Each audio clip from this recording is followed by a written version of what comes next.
अभी क्या चल रहा है ट्रेंड में, ये बताओ। देखा आपने? हर कोई तो स्टोरी लगा रहा है अपनी, जिबली बनना चाह रहे हो तुम, जिबली। ये भी तो फ्रॉड है। कह रहे कि हम ट्रेंड को फॉलो कर रहे हैं, और फिर कहाँ चलेगी तुम्हारी वो संस्कृति सभ्यता जिसकी तुम बात करते हो?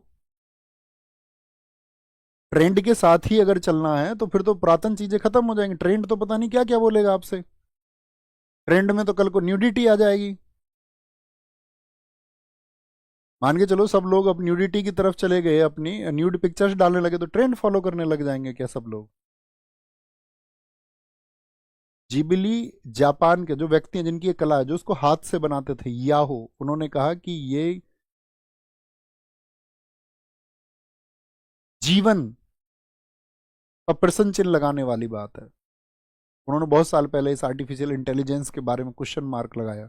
उन्होंने कहा अगर आर्टिफिशियल इंटेलिजेंस में इतना ही दम है तो उन कामों को करे जिनको व्यक्ति नहीं कर सकते। जो कला व्यक्ति की संरक्षित है, जो अपने हाथ से बनाते थे, हाथ से बनाई हुई कला में एक भाव होता है। तो तुमने एक कलाकार का जीवन छीन लिया।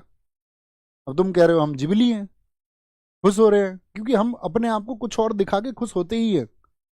कोई भी व्यक्ति खुद को जो हकीकत में वो है वो दिखाना ही नहीं चाह रहा कि मैं ये हूं।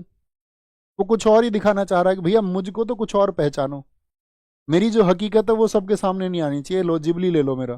क्या प्राप्त कर लिया तुमने इससे? हमारे घर में भी लगाई एक दो लोगों ने जिबली।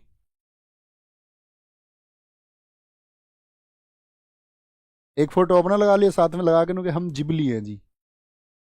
तुम एक बात तो बताओ, अचीव अचीव क्या करना चाह रहे हो? ऐसा जिबली देख के तुम्हें कौन सी खुशी हुई? उसमें तुम्हारी ना तो आंख दिख रही है साफ, ना तुम्हारी नाक दिख रही है, ना तुम्हारे कान दिख रहे हैं, ना तुम्हारी आपका खूबसूरती दिख रही है। कुछ तो उसमें दिख नहीं रहा। मतलब उसमें खुश होने वाली ऐसी कौन सी बात थी? जिसकी कला थी, जिसने उसको हाथ से बनाया, उसका प्रसन्न होना तो लाजमी है, या आपका प्रसन्न होना ही लाजमी है? और किसी के हाथ से उकेरी गई रेखाएं हैं, किसी ने इसमें भाव भरे होंगे, तब तो समझ में आता है। इनपुट डाल के आउटपुट निकाल लेना कि हमें यार जिबली मिल गया हमको तो। हाँ बेटे, ऐसी ही दुनिया है। इसी की बात मैं तुमसे अक्सर करता हूं कि तुम इस दुनिया को बदलने चले हो। जो कोई भी व्यक्ति इस दुनिया को बदलने चलेगा वो अंत में कुछ नहीं पाएगा, अंततः कुछ नहीं पाएगा, क्योंकि ये लोग जिबली के साथ में खुश हैं। क्या बोलूं मैं, ये बताओ तुम। आओ तुम पढ़ो।